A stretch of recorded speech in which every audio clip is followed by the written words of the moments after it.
There is a certain restlessness that drives some men to the sea, a hunger for something vast and unknown, something that cannot be tamed or contained by the ordinary world.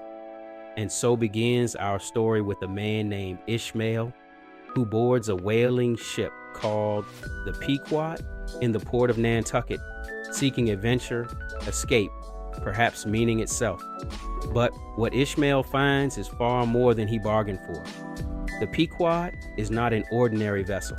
Its captain is a man named Ahab, tall, severe, marked by a terrible emptiness in his eyes. Ahab is no ordinary captain either. He carries with him a wound that runs deeper than any physical scar. Years before, a white whale, Moby-Dick, took his leg. And now, Ahab has devoted his entire existence to a single, consuming purpose: to find that whale and destroy it.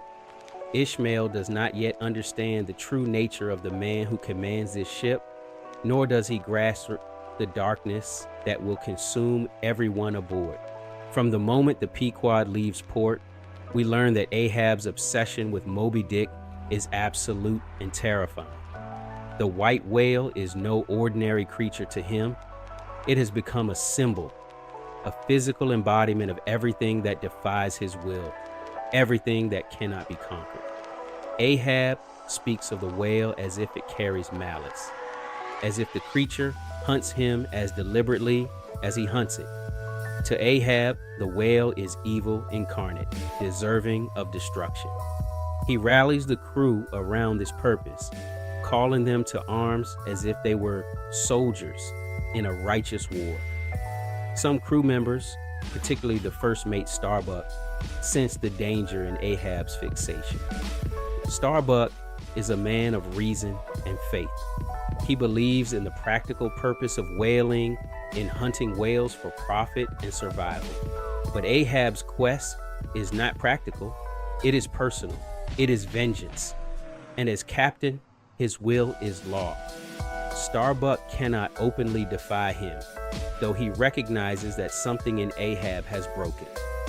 The Pequod sets sail across the vast Pacific Ocean, and the crew settles into the rhythms of whaling life.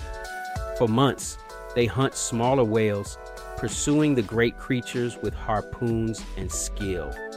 Ishmael learns the trade, understanding the danger and the strange brotherhood that forms among men facing such peril together.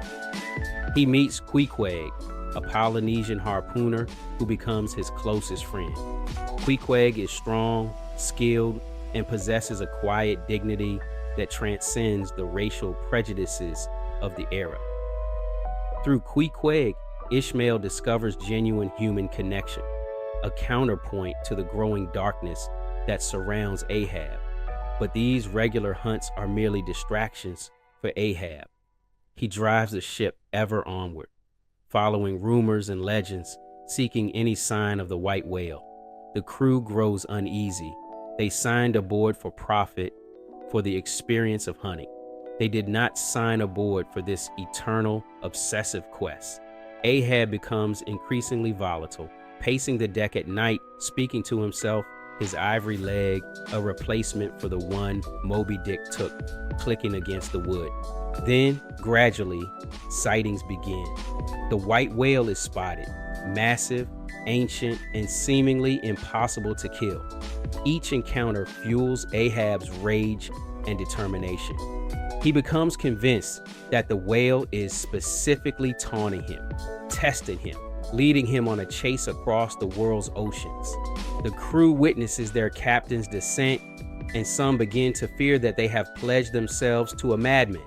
The ship's carpenter, the blacksmith, and the other crew members go about their duties, but there is a heaviness in the air, a sense that something terrible approaches. Ahab's first mate Starbuck recognizes this clearly. He tries to convince Ahab that pursuing a single whale is madness, that the mission endangers them all. But Ahab will not hear it. He refuses to turn back, refuses to abandon his purpose. His obsession has become a kind of religion to the crew Some follow him faithfully, while others follow out of fear, unable to escape the ship's trajectory. As the Pequod draws nearer to its final destination, Melville explores the very nature of obsession itself. Through Ishmael's reflections, we come to understand that Ahab's pursuit is not really about revenge on an animal. It is about Ahab's refusal to accept limitation, suffering, or death. The white whale represents all that is beyond human control: nature, fate, the indifference of the universe. By hunting the whale, Ahab believes he can assert his will over everything, can prove that he is master of his own destiny, but in doing so, he enslaves everyone around him. The crew becomes extensions of his madness, instruments of his will. Ishmael himself struggles with this. He watches his captain descend further into darkness, and he questions whether he is part of saving a great man or enabling a destructive force. Yet the ship sails on, and Ishmael cannot escape. None of them can. The climax approaches. Reports come that Moby-Dick has been spotted nearby. Ahab becomes almost supernatural in his intensity. He has the crew prepare every weapon, every harpoon, every rope. He speaks as though he is preparing for a battle with something far larger than a whale, as though he faces destiny itself.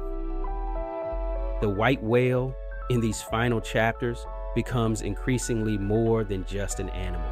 It emerges from the descriptions as something ancient, knowing, almost conscious. Starbuck makes one final plea to Ahab, begging him to abandon the hunt and return home to his wife and son. But Ahab refuses. He is past the point of redemption, past the point of turning back. His obsession has consumed him entirely.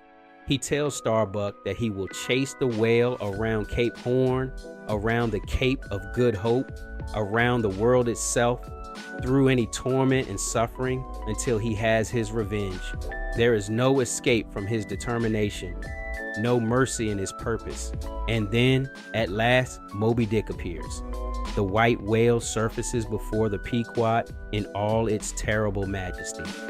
Ahab harpoops the creature, and the hunt that has consumed him for this entire voyage finally begins. But the whale does not flee. Instead, it turns and attacks. The white whale rams the Pequod with devastating force, piercing the ship's hull.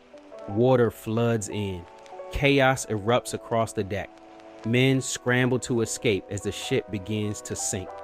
Ahab, still bound to the whale by his harpoon line, is pulled down with it into the depths of the ocean. In his final moments, Ahab achieves his purpose. He reaches the whale, but his victory is hollow. He destroys the Pequod and nearly everyone aboard. The ship goes down, and most of the crew perishes in the cold, dark water. Only Ishmael survives, clinging to a coffin that Queequeg had prepared before his own death. Floating in the vast ocean, Ishmael is alone with his thoughts, the sole witness to the tragedy that has unfolded. The white whale surfaces one final time, appears to regard the drowning men with indifference, and then disappears into the depths, alive, undiminished, eternal. The true power of Moby-Dick lies in what Melville reveals through this terrible ending. Ahab's obsession, his refusal to accept the limits of human will, ultimately destroys everything. The white whale is not evil. It is simply wild, free, and indifferent to human meaning or human rage. In pursuing vengeance against nature itself, Ahab learns too late that some things cannot be conquered. Ishmael's survival becomes the final irony. He alone remains to tell the story, to bear witness to the price of obsession, and to reflect on humanity's eternal struggle against forces beyond our comprehension. Moby-Dick asks us to consider what drives our greatest ambitions and whether they are worth the cost. It is a novel about fate and free will, about the dangerous power of a single man's vision, and about the indifference of the universe to human suffering. Ahab's death is not a triumph, but a tragedy, not just for him, but for everyone around him. Thanks for watching this complete summary of Herman Melville's Moby-Dick. If you enjoyed exploring this epic tale of obsession and the clash between humanity and nature, subscribe to our channel for more book summaries and new stories like this.